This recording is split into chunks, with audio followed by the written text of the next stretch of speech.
let's suppose that we've come to this point where we've got some agreement about the significance of learning, the general pervasive significance of learning, the capacities for learning, the conversation we've just been having, the need to help individuals develop a sense of their own learning as a kind of barometer or compass to proceed from.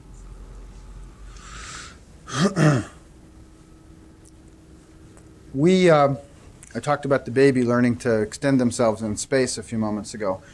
We only learn to extend ourselves in environments that allow us to sense ourselves on the edge of our extending. In other words, we wouldn't learn to swim if the water took a quarter of a second after we touched it to resist our hand, right? I mean, it would throw us off. We couldn't do it.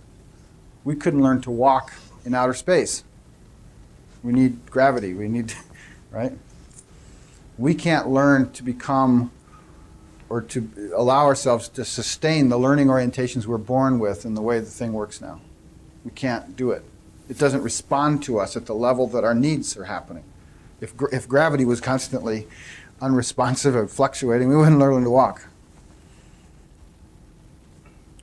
So one of my questions is, what kind of response does the world have to provide to learners in order for learners to be able to extend their capacities for learning? Right? Where does it have to meet them?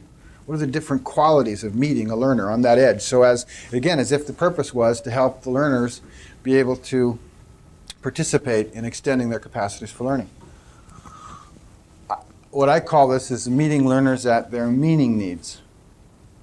In other words, you might say that those places where a learner is moving in an experimental mode, in a creative mode, in a discovery mode, or bound by the curriculum, moving from point to point, is that when they encounter something that causes them to have a deep need, a need that pops up, if the environment can't respond to their articulation of that need, then it teaches them not to have those needs.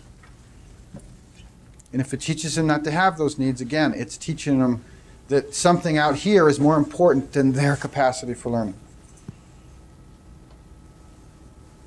So how do we respond to learners at the level their needs are actually occurring in real time, in context? Now this sounds like, this may sound like this is an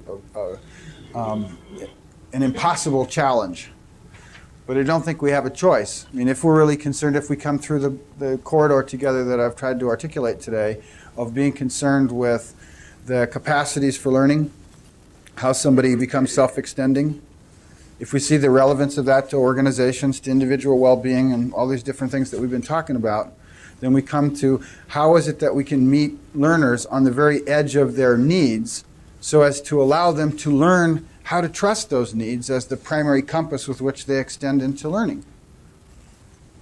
If when they encounter, for example, a word, term, or a phrase, or an object, a component, something that we're saying, that you're saying it as a teacher, or they encounter a representation, a particular way that you've articulated something that's more cognitive than it is evocative, emotionally, and it doesn't work for them, and there's nothing they can do about it, then when the need pops up in them that it isn't working, then we're teaching them that's irrelevant. Right? Don't worry about what's going on inside. Pay attention out here. And so long as we're doing that, again, I think we may be helping them with different subject facility, but at the expense of their capacity for learning.